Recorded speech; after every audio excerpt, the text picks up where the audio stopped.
Maria de Nazaré, o Lafran. Lá nós temos crianças e adultos com paralisia cerebral. Algumas pessoas aqui já conhecem, outros aqui trabalham. Quem tiver a chance de conhecer, a gente marca uma visita lá. O Delano e a Jaqueline têm meu telefone até no umbral. Então não é difícil se localizar para a gente marcar, não. Combinado? O nosso tema, a mulher e a ressurreição. Mas antes de nós entrarmos especificamente no tema, eu queria pegar uma passagem de Jesus, aliás, de Mateus, quando ele vai falar a respeito das bem-aventuranças, quando ele vai começar o Sermão da Montanha, só o iniciozinho do primeiro versículo do capítulo 5, que está assim: e Jesus, vendo a multidão, subiu ao monte. Mas eu quero pegar um trechinho que é a palavra multidão. Mateus foi muito feliz quando ele fez essa colocação. Vai começar aí o Sermão da Montanha, e dos 4 evangelistas, Mateus é dos 4 o evangelista mais completo, porque Mateus registrava coisas enquanto Jesus falava. O Sermão da Montanha, Mateus registrou enquanto Jesus falava. O Sermão da Montanha de Mateus compreende 3 capítulos, o capítulo 5, o capítulo 6 e o capítulo 7. E Mateus fala, Jesus vendo a multidão. Aí eu queria que vocês pensassem para mim o que significa a palavra multidão. O que é multidão? Muita gente, o que mais? Jesus via multidão. Que multidão que ele via? Muitas pessoas, desencarnados, o que mais? Tá bom? Gente, Jesus está muito fraco de visão. Se ele vê só isso, ele está muito ruim para ser filho de Deus unigênito. Ah, não. Aqui, Jesus via multidão de pessoas encarnadas. Ele via multidão de desencarnados. Mas ele via a multidão de sentimentos e de pensamentos que cada pessoa carregava. Por isso surgiu o Sermão da Montanha.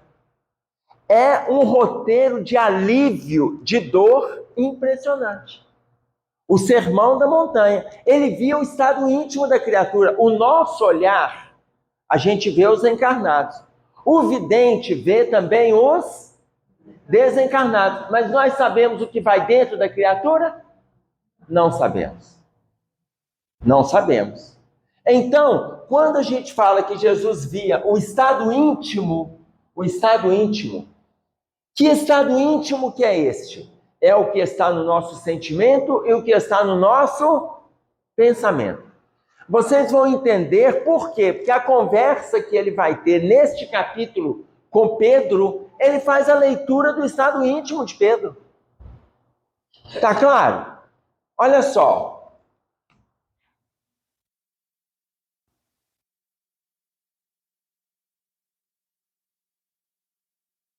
Vocês sabem o que é isso aqui? Rabisco. Não, senhor. Já vi que você não tem fé. Quem tem fé sabe o que é isso? Deixa eu botar um olho aqui para vocês entenderem. Ah, melhorou? Ok, então é uma pessoa de lado. Mas para fazer o desenho, eu tenho que trabalhar com quem tem fé, combinado?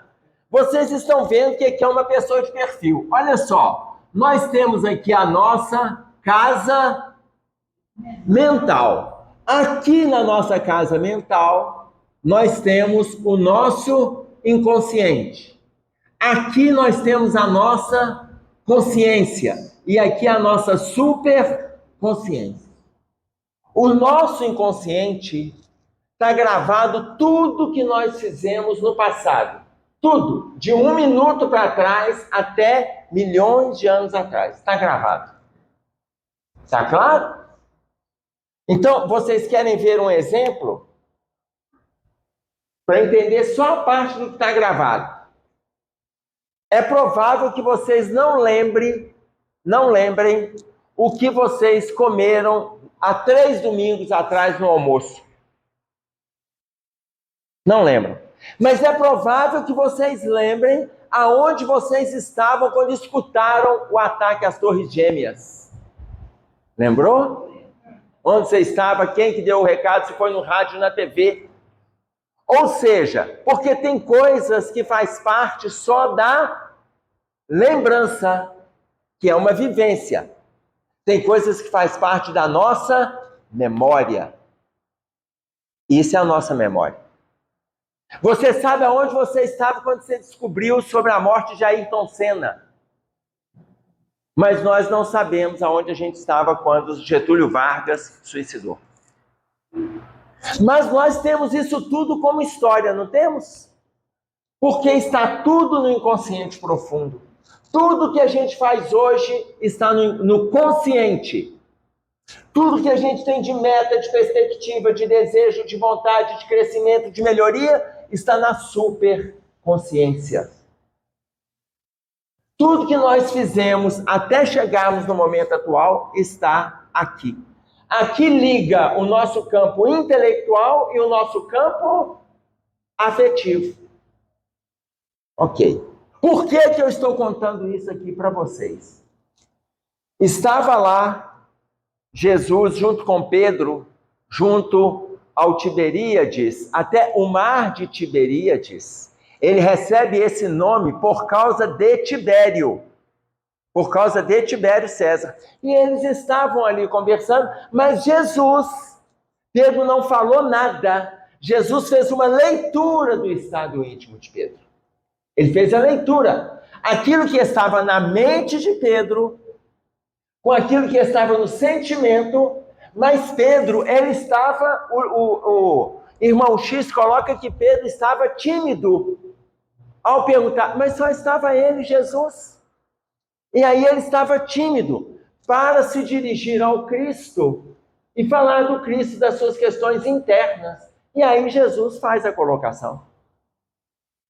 Como Jesus estava fazendo uma leitura do estado íntimo, porque via a multidão de situações que acometiam Pedro, ele chegou e colocou para Pedro sobre a angústia que estava Pedro sentindo naquele momento, que era bom Pedro falar sobre isso. E aí, na hora que Jesus identifica, aí Pedro começa a falar. Aí Pedro fala da preocupação que ele tinha naquele momento com a questão da mulher, mas não simplesmente por defesa da mulher. Ele coloca, eu estou preocupado, Senhor, porque as pessoas que estão te acompanhando, as mulheres que estão te acompanhando, têm uma vida questionável. E a lei manda que elas sejam apedrejadas. Mas elas vão te cercando, elas estão te acompanhando. E eu estou preocupado, olha a preocupação de Pedro. Não era com a mulher, a preocupação de Pedro era com Jesus. Estava com medo do que aconteceria com Cristo se essas mulheres ditas de má vida continuassem acompanhando Jesus. Tá claro? E aí Jesus falou com ele assim, Pedro, pode tranquilizar o seu coração. Primeiro porque eu estou trazendo uma mensagem do nosso Pai. Estou trazendo uma mensagem de Deus. E estou trazendo a mensagem para todos. Inclusive para aqueles que, ainda que a sociedade não concorde, estarão ouvindo a mesma mensagem. Mas Pedro fala, mas a lei manda que ela seja apedrejada. E aí Jesus coloca, volto de novo no Sermão da Montanha, porque aí no Sermão da Montanha, o que Jesus fala? Não vim destruir a lei. A passagem que intitula o primeiro capítulo do Evangelho segundo o Espiritismo. Não vim destruir a lei. Nós vamos entender isso. Aí ele chega e coloca isso para Pedro. Pedro, a mesma forma que a lei coloca, eu não vim para destruir a lei. Entretanto, a lei também fala para amar o próximo como a ti mesmo. E aí ele começa a discorrer a respeito do amor ao próximo. E aí na hora que ele vai falando do amor ao próximo e fala do amor a essas mulheres, aí Jesus fala com tanto encantamento, Ele fala com tanto carinho do perfil feminino relacionado à sensibilidade e à intelectualidade. Ele fala com tanto vigor que Pedro chega ao ponto de falar assim, na nossa língua, as mulheres são melhores do que os homens? São? Ainda bem que eram dois homens conversando. Vocês são, né? A pergunta de Pedro é em torno do sentimento feminino. O senhor está dizendo que então as mulheres são melhores do que os homens? Aí ele começa a discorrer de novo, não sobre este valor. Ele fala sobre o valor do sentimento no qual a mulher carrega, que é capaz de mudar, inclusive, o rumo da intelectualidade das criaturas. Ô, gente, isso é muito significativo. O valor do sentimento com que ela carrega é capaz de mudar a rota. Eu estou falando de sentimento, eu não estou falando de sentimentalismo. E aí é um cuidado que a gente tem que ter. Daqui a pouco eu vou explicar essa questão do sentimentalismo, ok? Eu estou contando para vocês a história, mas depois a gente vai dissecar. Se eu esquecer alguma coisa, vocês me questionem. E aí Pedro começa a entender a profundidade dessa relação. E Jesus deixa claro que não está colocando um sobrepondo o outro, está colocando que os dois são importantes no processo evolutivo. Mas o sentimento vai dar um significado novo para a estrada. Por isso a importância da valorização feminina, independente daquele contexto, daquelas que Pedro estava preocupado acompanhando Jesus. Ok. Pedro ganha uma visão nova a respeito desse movimento feminino. Quando eu falo para vocês a história, depois se vocês puderem pegar lá no Boa Nova, capítulo 22, ela vai trazer o que nós estamos colocando aqui, porém, mais cheio de detalhes, mas eu preciso trazer para vocês as explicações. Quando a gente fala do sentimento, não do sentimentalismo, e quando ele fala não vim destruir a lei, qual que é a diferença de sentimento para sentimentalismo?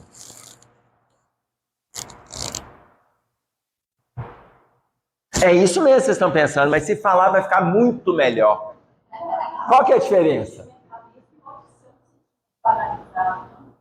Ele não é banalizado, ele é excessivo. Ele é excessivo. Quando Khalil Gibran, no livro O Profeta, no texto Os Filhos, ele fala para nós, vossos filhos não são vossos filhos, são filhos e filhas da ânsia da vida por si mesma. Ele está falando para a gente se libertar do sentimentalismo. Que a gente tenha por eles sentimento.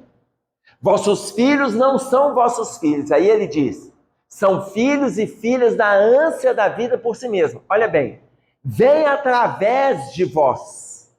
Você é apenas um instrumento. Vem através de vós, mas não de vós, não é um pedaço de você. Pronto. Isso aí é para acabar com qualquer mãe, não é? Porque a mãe acha que o filho é o quê? Um pedaço dela. E ai de Deus, quando o filho desencarna antes dela. Ai dele. Tá claro? Aí o Khalil Gibran fala isso. Ele não é parte de vós, mas vem de vós. E aí olha como que ele arremata. E embora viva convosco, não te pertence. Viu a diferença do sentimentalismo? Embora viva convosco, não te pertence. O sentimentalismo é aquele sentimento de apego exacerbado. E este é prejudicial. Então, quando Jesus fala para Pedro sobre o valor do sentimento, ele não está falando de sentimentalismo. Mas nós ainda temos dificuldades de colocar o sentimento no devido lugar. E a gente ainda pensa que sentimento é o sentimentalismo. Tá claro? Ficou dúvida? Porém, Jesus fala também, não vim destruir a lei. Também está no capítulo 5 de Mateus. Não vim destruir a lei. Aí vem a lei. O que diz a lei? Fora o apedrejar. Quem que ensinou para a gente amar o próximo como a ti mesmo? Exatamente, claro que não. É isso mesmo, não foi Jesus, gente. Você sabe quem falou para nós a primeira vez de amar o próximo como a ti mesmo? A primeira vez na Bíblia, que hora que ela aparece? Lá em Moisés. Moisés, livro de Moisés, Levítico, no capítulo 19, no versículo 18. Olha bem, não atentarás contra a vida do teu próximo. Não atentarás contra a vida do teu próximo. O que é atentar o outro? Isso aí você não tem dificuldade de entender, não. A gente atenta ou não atenta o povo? Mas Moisés já está pedindo para não atentar o outro. Aí o que Moisés complementa? Não atentarás contra a vida do teu próximo, mas amarás o teu próximo como a ti mesmo. Então, quando dizem que Jesus veio ensinar o amor ao próximo, ele veio vivenciar. O ensinar é por vivência, e não teoricamente. Jesus veio falar para nós de amar os vossos inimigos. Isso é verdade. Moisés, em momento nenhum, pela primeira vez que vai aparecer amar os vossos inimigos, foi Jesus que falou. Quem falou em amar o próximo como a ti mesmo foi Moisés. Ele fala em Levítico e lá na frente ele repete em Deuteronômio. Tá claro? Então você imagina, quando ele coloca para nós, não vim destruir a lei, não vim destruir a lei de amor. A lei de amor, ele coloca no Sermão da Montanha aquilo que Moisés já tinha falado que era lei. Ele não veio destruir. Então, se Pedro faz o questionamento, a lei manda apedrejar? Jesus falou assim, mas a lei manda amar. E agora, qual que a gente vai dar vazão? Para o amor ou para o apedrejamento? Para o amor. Porque não foi o próprio Cristo que falou, não julgueis? Então não é para sair apedrejando. Está claro isso? Qual o momento que vocês lembram do apedrejamento? Da mulher adúltera. E aí, vocês vão ver ainda nesse mesmo capítulo, que nós vamos ter lá no final do capítulo, quando vai falar a respeito da ressurreição feminina, a mulher que vai encontrar com Jesus lá no túmulo. Ok? A mulher que vai encontrar com Jesus no túmulo, alguns, lá fala a pecadora. Quando fala pecadora, a gente sempre lembra da mulher adúltera. Mas a Maria Madalena, alguns colocam que era a mulher adúltera. Outros historiadores colocam que Maria Madalena não é a mulher adúltera. Ainda tem historiador que coloca que o nome da mulher adúltera é Susana. Mas isso não aparece. Eu só li 2 historiadores que fazem essa referência. Maria Madalena era a mulher que estava endemoniada. Ela tinha 7 demônios.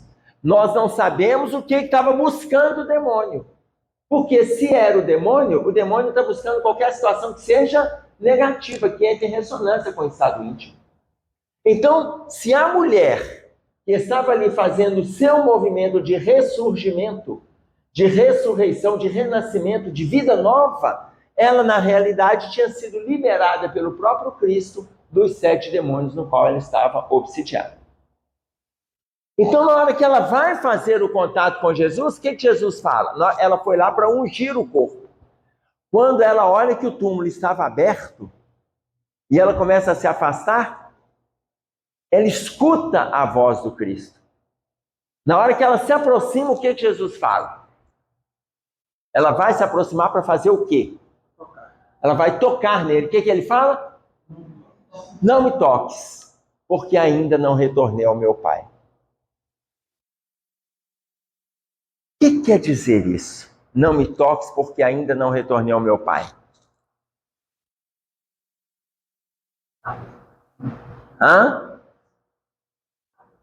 Você sabe aonde Jesus foi? Vocês acham que ele ficou lá 3 dias naquele túmulo, né? Ele foi lá na região de sofrimento, aonde estava Judas, mas ele não foi resgatar Judas. Gente, por que ele não resgatou Judas? Judas tinha cometido um suicídio, um crime. E Jesus ia atuar contra a lei? Não. Ali era causa e consequência. Maria Dolores, ela coloca para nós que Jesus foi levar o conforto para Judas e para aqueles que estavam na região de sofrimento nas mesmas condições de Judas. Ele foi levar o conforto. Ele não poderia resgatar Judas. Judas acabou de cometer um engano. Só que Maria Dolores fala que um verdadeiro amigo que ama o outro amigo não esquece o amigo que cai. O verdadeiro amigo que ama o outro amigo não esquece o amigo que cai. Por isso Jesus ele foi revelar a Judas que a vida permanecia, mas que agora ele tinha que lidar com a dor do engano que ele acabou de cometer. Quando ele volta trazendo os miasmas negativos daquela região de onde ele visitou. E aí, no momento que a Maria Madalena vai tocar nele, ele fala, não me toques, porque ele ainda estava impregnado. Ainda não retornei ao meu pai, significa, ele ainda não fez a limpeza necessária. Aí ele coloca, mas diga aos meus irmãos, que esta noite mesmo estarei reunidos com eles. Tá claro isso? Aí eu pergunto para vocês lembram qual foi a última frase que Jesus falou quando ele esteve aqui na Terra? Qual a última? Que a paz esteja convosco. Pai, quem falou? Perdoai porque não sabem o que fazem. O que mais? Em tuas mãos entrego o meu espírito. Exatamente, não é nenhuma dessas, mas continue. Pode ir pensando, não é isso não. Até a gente achar, qual foi? Vocês veem o que nós lembramos? Nós lembramos de tudo que está relacionado à cruz. Tem gente que lembrou aí, ele olha para Maria e fala, eis aí o teu filho. Ele olha para João e fala, eis aí a tua mãe. Isso tudo está na cruz, gente. Veja bem, ele foi crucificado, depois ele sai do túmulo, ele vai nas zonas de sofrimento, ele encontra com Maria Madalena, fala para ela, não me toques porque ainda não retornei ao meu pai, diga aos meus irmãos que hoje mesmo estarei reunido com eles. Enfim, a maior mensagem que a gente podia escutar de Jesus é a maior mensagem de esperança que ele deixou na terra. Se nós não entendermos nada da Bíblia, mas guardarmos esta mensagem, que está em Mateus também, no capítulo 28, no versículo 20, ele diz para nós a maior mensagem de esperança para o povo. Eis que estarei convosco até a consumação dos séculos. Mas a gente ainda está preso. Por que nós lembramos das mensagens da cruz? Que a gente está preso em quê? Em que? Na culpa. Nós ainda estamos envolvidos com a culpa. E aí, Joana de Ângeles fazendo essa colocação, como que no inconsciente ainda estão os nossos movimentos de dor, carregamos culpas seculares, tanto que a Joana de Ângeles tem uma mensagem que se chama perdoa-te. Ela fala que é para a gente se perdoar. Ela não fala para perdoar o próximo, ela fala se perdoa. Porque o primeiro movimento para nós fazermos alguma coisa por alguém, a gente tem que ter segurança de que estamos fazendo por nós. O primeiro movimento para comigo é eu me perdoar dos enganos que eu cometi. Emerson, mas como é que eu vou saber o tipo de criminoso que eu fui? Não precisa de você saber. Basta você começar a fazer o bem para aqueles que se aproximarem de você. É uma forma de você dar conta do auto-perdão. Você imagina, a gente lembra de tudo na cruz que está ligado à culpa e esquecemos a maior mensagem de esperança. Essa mesma mensagem de esperança, ele fala para as pessoas que ele cura. Para a mulher adúltera, ele fala, vai e não peques mais. Ele curou a mulher adúltera? Não. Amélia Rodrigues, no livro Luz no Mundo, ela fala para nós a respeito da angústia daquela mulher com um muro na sua frente, e ela olhando para o muro, aguardando o apedrejamento. Aí a Amélia Rodrigues fala a angústia daquela fração de segundos que os fariseus e os escribas colocaram que ela foi pega em pleno adultério. A angústia dela aguardando a resposta de Jesus. Por quê? Porque a vida dela estava na resposta do Cristo. A vida dela, ela fala que é inenarrável a angústia daqueles segundos que ela estava encostada no muro, de costas para os acusadores. Ok. Os acusadores fizeram uma pergunta para Jesus. Qual pergunta?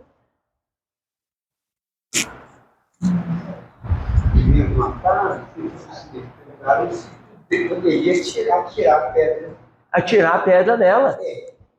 A lei manda que ela seja apedrejada. E tu que dizes? Gente, é muito bacana que o Emmanuel fala assim, essa mulher... Gente, Jesus estava dando lições de amor ao próximo. Aí chegam os escribas e fariseus para testar Jesus. Porque o Emmanuel coloca que aquela mulher, chamada mulher adúltera, ela não estava, como eles dizem, em adultério. Ela não estava em adultério. Ela estava, sim, cometendo deslizes na área sexual, mas ela não estava em pleno adultério, como é passado para nós. Por quê? Porque estava acontecendo uma festa na época, se chamava Festa do Tabernáculo. Nós temos uma outra festa nessa época que pode tudo. Qual festa? Todo mundo sabe, né? Então você imagina, lá tinha a festa do tabernáculo para comemorar a colheita. E nessa festa promoviam todo tipo de licenciosidade. E essa mulher estava envolvida com os excessos na área da sensualidade. Ela foi pega em pleno adultério, aí o que o Emmanuel coloca? Se ela estava em adultério, cadê o adúltero? E não só, ela não estava em adultério sozinha? Cadê o adúltero? Aí o Emmanuel explica. Ela não necessariamente era uma adúltera, mas a intenção dos escribas e dos fariseus era encostar o próprio Cristo na parede. Aí na hora que eles se aproximaram do Cristo, eles perguntaram: Senhor, a lei manda que ela seja apedrejada. E tu que dizes? Ele segue a lei ou não? Aí o que Jesus fez? O que ele fez? Ele abaixou e começou a escrever na areia. O que ele escreveu? O que ele escreveu? Quem sabe? Hein? Os mandamentos? Nada. Os mandamentos já estavam tudo ali na cabecinha deles. Ele começou a escrever o estado íntimo deles. Aí ele olhava para um e falava assim: alcoólatra. E aí ele olhava para o outro e falava assim: sexólatra. Aí ele olhava para o outro e falava: mentiroso. Aí ele olhava para o outro e falava: nossa, esse está desgraçado. Jesus começou a escrever na areia o estado íntimo da criatura, gente. Isso é muito bacana. Aí tem uns que falaram assim comigo: Emerson, mas ele não estava julgando as pessoas? Não, gente. Ele estava mostrando para a pessoa o que ela verdadeiramente é. Ele fez uma leitura do estado de alma da criatura. Dificuldade essa que nós temos, vocês estão entendendo? A gente tem essa dificuldade de se avaliar, de se localizar nesse movimento vicioso. Aí os fariseus perguntaram para ele, e depois, como Jesus estava escrevendo. Como Jesus não respondeu nada, os fariseus perguntaram pela segunda vez. Eu estou fazendo referência ao capítulo 8 de João. E aí Jesus perguntou pela segunda vez: Quando perguntou pela segunda vez, lá já estava cheio de pecado. Aí Jesus pegou e falou o quê? Atire a primeira pedra quem estiver sem pecado. João, capítulo 8, versículo 7. Atire a primeira pedra quem estiver sem pecado. Alguém jogou pedra? Aqui, deixa eu contar para vocês uma coisa. Quem que começou a sair? Os mais velhos. Quem aqui tem mais de 60 anos, levanta a mão para mim. Que beleza! Vocês começaram a sair primeiro. Alguém aqui tem menos de 20? 30? Quantos anos você tem? Você. Mas não me falou não, né? 26? Tá com vergonha. Sabe por que ela tá com vergonha? É porque ela também teve que jogar a pedra dela fora. Aqui, dos mais velhos até os mais jovens, todos foram soltando as suas pedras. Todos foram soltando. Ela vai falar assim, o dia que der esse cabeludo, eu não volto nessa casita nunca mais. Então, você imagina, todos foram jogando as suas pedras fora. Dos mais velhos até os mais jovens. Ou seja, não ficou ninguém. Significa que todos nós estávamos envolvidos com os excessos que estavam acontecendo ali naquele momento. Se a gente estava ali, todos nós estávamos envolvidos com os excessos. E aí, à medida que ele colocou, cada um começou a se identificar. E a mulher continuava olhando para o muro. Olhando para o muro. E aí Jesus abaixa, continua escrevendo ali. Os mais velhos até os mais jovens jogam as suas pedras fora. E depois ele se levanta e fala para a mulher. Mulher, onde estão os teus acusadores? E ela colocou, não os vejo, Senhor. Aí o que Jesus colocou? Se ninguém te acusou, eu também não tenho por que te acusar. Olha que humildade.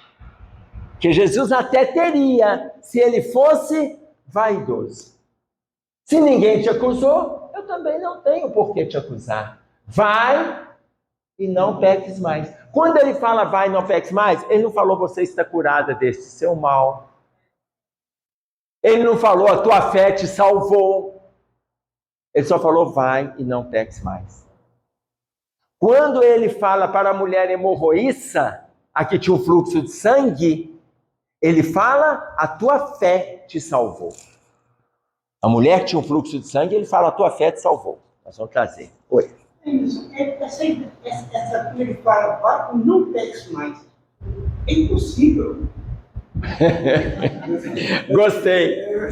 É isso mesmo. Qual é o seu nome, meu filho? Júlio César. Ô, Júlio César, é impossível para nós. Você está indo muito bem na sua leitura em relação ao nosso estado, mas não Maria. Não a mulher adúltera. Por quê, gente? Eu vou colocar para vocês avaliarem essa fala do Júlio, tá? É impossível. Vou pegar um exemplo aqui. Jesus chega ali. Ele acabou de entrar aqui, está em pé ali. Só que imagina que ele fala o seu nome, e ele te chama para segui-lo a partir de agora. Ele acabou de falar o seu nome e ele está te chamando, igual ele falou com os pescadores. Segue-me. Ele te chama individualmente e vai chamando um por um. Quem aqui levanta e segue o Cristo a partir de agora? Levanta a mão para mim. Um detalhe, o celular tem que ficar na cadeira, ok? Deixa eu avisar primeiro, porque senão o povo acha que vai ficar no caminho telefonando para a família que Jesus chegou aqui e vem para cá. Não é isso não. Quem levanta e segue Jesus imediatamente? Pode levantar a mão, gente, só para eu conhecer quem é esse anjo. Alguém faria? Entendeu, Júlio? Porque quando você falou assim, é impossível. Júlio, se ele aparecesse agora, porque muitas pessoas falam assim, não, mas ele tinha um magnetismo que ele atraía. Ok, mas nem todo mundo que ele conversou se sentiu atraído pelo magnetismo dele. Imaginemos que a gente estava nesse contato com ele e não fizemos o nosso movimento de ressurreição. Por isso que a gente está aqui hoje. A gente podia ter aproveitado o magnetismo, mas a gente não aproveitou. Não aproveitou. Tá claro? Então, quando você fala assim, mas é impossível, para nós ainda é. Hoje, se ele chegasse ali e falasse, Emerson, vem, me segue, eu vou falar com ele. Eu estou ocupado. Eu tenho tanta coisa para fazer, o senhor vem me falar para largar tudo e começar a te acompanhar. Você está ficando doido? Tá claro? Então, a gente ainda tem dificuldade de fazer da forma que elas fizeram. E aí eu quero trazer para vocês o porquê da confusão, porque muitos colocam que a mulher que esteve para ungir o corpo de Jesus foi a mulher adúltera. E nós temos duas versões. Quem coloca que foi a mulher adúltera, quem fez essa correção na Bíblia, foi o Papa Gregório I, no ano de 591 da era cristã. E ele colocou como sendo a mulher adúltera que foi ungir o corpo. No Evangelho, a gente vê aonde não tem essa correção do Papa Gregório, porque como o Papa Gregório I fez essa correção, a igreja adotou essa posição. Quando você pega exatamente no original, lá coloca Maria Madalena e a mulher que foi possuída pelos 7 demônios. Não fala que foi a mulher adúltera. Entendeu? Ou seja, se ela estava possuída pelos 7 demônios, eu não vou colocar nem só agora a figura da mulher, a nossa figura. Por que nós também não podemos trabalhar os nossos sentimentos e fazer um movimento de ressurgimento, ainda que eu não siga o Cristo a partir do agora? Eu sei que vocês podem estar pensando, mas a gente vai seguindo o Cristo a partir das tarefas, das atividades, dos afazeres, do contato social, do bem-estar que a gente leva para as pessoas, para a escuta que a gente oferece, para o ombro amigo, para a mão que a gente entrega. Tudo isso Tudo isso, ok. Por isso é que eu coloquei de forma nominal. Se ele aparece e nos chama, estamos prontos? Tá claro? Quando ele fala isso para a mulher adúltera, vai e não peques mais, para nós estava difícil. Para nós, tudo bem? Mas essa é uma das conversões mais absurdas da história. Tá? Hermínio de Miranda tem um livro, né, falando sobre a trilogia, e essa é uma das conversões mais absurdas. Gente, é tão difícil se converter na autoeducação sexual que eu entendo quando você fala, Júlio, isso é impossível. Porque no livro Sinal Verde, no capítulo intitulado Perante o Sexo, André Luiz coloca para nós, psicologicamente, cada criatura carrega em matéria de sexo um problema diferente. Repetindo, psicologicamente, cada criatura carrega em matéria de sexo um problema diferente. Ou seja, André Luiz não liberou ninguém. Todo mundo tem dificuldade nessa área.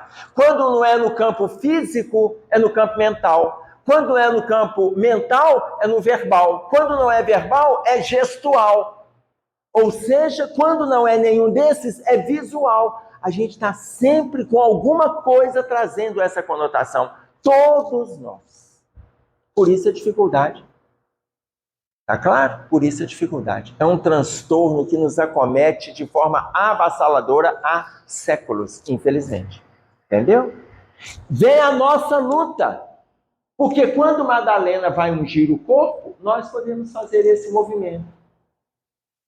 De ungir o Cristo dentro de nós. De travarmos esse contato com Ele.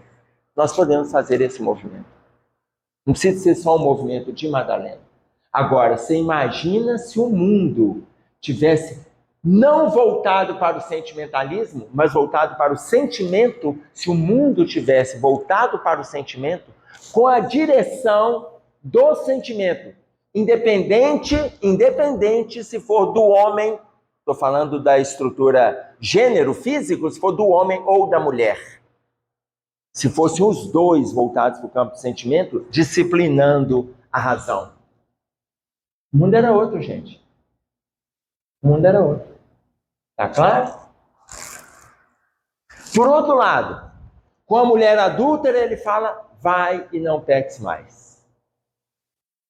A mulher que tinha um fluxo de sangue, ele coloca no último versículo dessa passagem, se eu não me engano está no capítulo 8 de Marcos, ele coloca para nós o quê? Para a mulher do fluxo de sangue.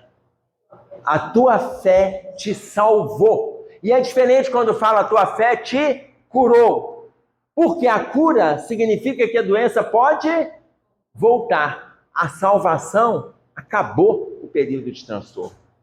Quantos anos ela estava com hemorragia? 12 anos. 12 anos, gente, com fluxo de sangue.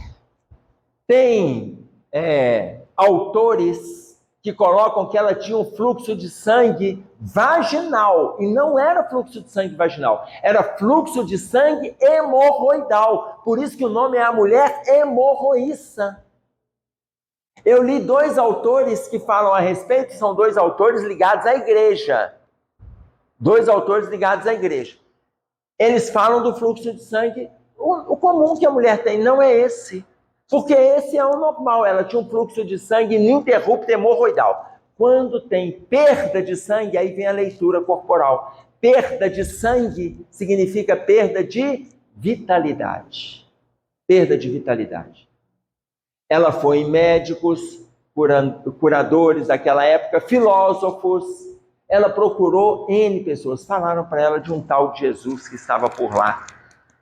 Tanto que ela tinha tanta fé que aquele Jesus ia curá-la, que ela não falou com ele nada. O que ela fez? Ela se aproximou dele e tocou nas vestes. Quando Jesus sentiu que ela tocou nas vestes, Jesus fez uma leitura do estado íntimo dela. O estado íntimo dela falava de dor. O que Jesus fala? Alguém me tocou. E Pedro bacana, né? Tem umas posturas muito humanas, né? Mestre, você está ficando doido? Está todo mundo te empurrando para lá, para cá, para lá, para cá. Essa multidão, você fala, alguém me tocou? Aí o que ele fala? Eu senti que de mim saiu virtude. Alguém que buscou com propósito. Alguém que teve um interesse em buscar. Muitos de nós buscamos o Cristo, abrimos uma página, a gente abre a página de manhã, de noite, não sabe nem qual foi o título do texto que a gente leu. Tá claro? Você imagina, alguém me tocou, e quando ele responde, senti que de mim saiu virtude, por quê? Ela tinha um propósito. É a fé. A tua fé te salvou. A tua fé te salvou. Essa mulher vai aparecer de novo no Evangelho. Sabe aquela mulher, quando Jesus está subindo no Calvário, ele está com a cruz, e ele cai, e vem uma mulher e passa um pano no rosto dele? Verônica. E a face do Cristo está naquele pano. Aquele pano fica exposto na porta de entrada da casa de Verônica, porque todos sabiam que ela tinha um fluxo de sangue. Todos sabiam. Mas o movimento que ela fez de renovação, quando ela abraça, quando ela toca nas vestes do Cristo, foi tão significativo que depois o Cristo se apresenta para ela de novo naquela marca de sangue no tecido de linho branco. E ela deixa exposto na porta da casa dela, dizendo que aquela casa não só tinha sido visitada pelo Cristo, mas que a casa íntima dela morava o Cristo. Entendeu?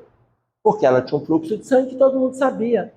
As pessoas tinham nojo, não se aproximavam dela.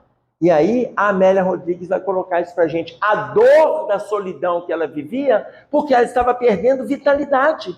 Contato social é vida, gente. Diálogo é vida. Afetividade é vida. Palavras de carinho é vida. Tudo isso que a gente vivencia no dia a dia, isso tudo é vida. E ela não tinha. Tá claro? Na hora que ela toca, o Cristo faz a mesma leitura quando ele fez lá em Pedro. Pedro, o que passa no seu coração? Ele fala com ela, a tua fé te salvou, porque sabia da dor dela. Tá claro isso? Ficou dúvida? Ficou dúvida? Não. Vocês leram aqui no iniciozinho, o Delano estava lendo para vocês e trouxe uma passagem de Tessalonicenses. Eu achei que até ia trazer. Em Tessalonicenses, Delano trouxe o versículo 15, mas eu queria colocar o 21. Quando Paulo, conversando com os Tessalonicenses, ele pede assim: examinai tudo e retende o bem. Examinai tudo e retende o bem. Gente, coloca isso no dia a dia. Coloca isso no seu movimento íntimo de ressurgimento. Não falando do movimento da mulher. Não falando do movimento da mulher. Falando do nosso movimento de aprimorar o nosso sentimento. Porque quando Jesus coloca para nós a respeito do ressurgimento da mulher, imagina quantos séculos a gente está demorando para fazer esse movimento de valorização da figura feminina na vida da gente. Aí a gente encarna e desencarna, vai homem, volta mulher, vai mulher e volta homem, vai homem, volta mulher, vai mulher e volta homem, e a gente não aprende. E ainda prioriza a agressividade, o machismo, os excessos, a deslealdade. A gente ainda prioriza. Mesmo vindo depois, fisicamente no sexo oposto, mas não estamos conseguindo amadurecer o campo do sentimento. Vem no corpo masculino e continua assumindo a arrogância. Examinai tudo e retende o bem. Tudo que está aí, separa o que for de bom para você. Separa o que for de bom. Tem assuntos que a gente não precisa aprofundar. Aí, mas as pessoas vão conversar com a gente. Aí hoje não precisa nem de conversar, porque eles vão mandando, né? Tem coisa que você não precisa responder. Aí tem gente que fala comigo: você não responde? Eu falei assim: respondo. Não, mas eu mandei 8 mensagens, você não respondeu nenhuma. Eu falei: você não perguntou nada? Porque para responder tem que ter pergunta, não tem não? A pessoa vai mandando mensagem e os outros sentem necessidade de estar respondendo, comentando. Gente, para, tem coisa que não merece comentário. E entendam, nós não vamos acompanhar tudo que chega para nós. Nós somos pessoas analógicas no mundo virtual. O mundo é real. As relações estão se tornando virtuais. A comunicação está quase completamente virtual. Você vê que hoje criaram os emojis. Gente, tem mais de 1000 emojis. Você manda para a pessoa se está ok, você ainda tem que fazer uma mãozinha assim, porque senão não está tudo ok. Se você falar que você gosta da pessoa, você tem que mandar o coraçãozinho. Se não for coração, você ainda pergunta assim: gosta mesmo? Se você amar, o coração tem que vir pulsando, porque senão não ama. Nós somos de uma época que a nossa palavra era lei. E hoje você fala e tem que mandar sinal disso, desenho daquilo, e tem que sair mandando. Nós estamos voltando a uma outra era dos assírios, dos maias, dos incas, 1500 a 2000 anos antes de Jesus, que eles se comunicavam através dos desenhos, os aeroglifos. E a gente está fazendo as mesmas coisas. Mas eu mandei para você, você não entendeu? Não, você não mandou escrito. Tem gente que ainda fala assim: você quer que desenhe para entender? Não, o que eu não quero é que desenhe, eu quero que escreve. Quando examinar tudo e retende o bem, faz isso no seu movimento íntimo. Uma colega chegou para mim falando assim: Emerson, vocês vão lembrar disso, me parece que foi no primeiro semestre de 2019, quando o teto da igreja de Notre Dame pegou fogo. E aí eu estava trabalhando, quando ela entrou no consultório, já começou a conversar. Eu não sabia o que tinha acontecido. Ela falou: você viu o teto da igreja? Emerson, você viu o que aconteceu com a igreja de Notre Dame, lá na França? Não estou sabendo. Emerson, o teto pegou fogo. A igreja, Emerson, está desmoronando. Já se viu? Emerson, olha a irresponsabilidade. Isso não te incomoda? Olha a irresponsabilidade. da prefeitura, dos órgãos públicos que deveriam ter ficado mais atentos. Onde já se viu permitir aquilo? Emerson, eu fui lá na França, eu entrei. A história está registrada ali. Onde já se viu permitir que isso aconteça? E eu olhava para ela assim, impassível, igual vocês estão me olhando. Aí ela falou assim, Emerson, isso não te incomoda? Eu falei, incomoda. Estou preocupado com o teto da igreja de Notre Dame. Ela falou, Emerson, mas olha como é que você fala. Eu falei com ela assim, deixa eu te dizer uma coisa. Para além do teto da igreja de Notre Dame, para além do teto, eu não vou nem, isso não me passa. Em menos de 24 horas, os milionários e os bilionários franceses, eles vão fazer as doações necessárias para a prefeitura e eles vão reconstruir. Afinal de contas, ali é o berço da história.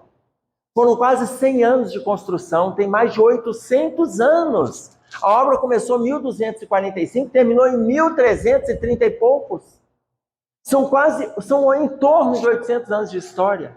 Mas aqui, para além do teto da igreja, nós estamos com 3 bilhões e 400 milhões de pessoas abaixo da linha da pobreza.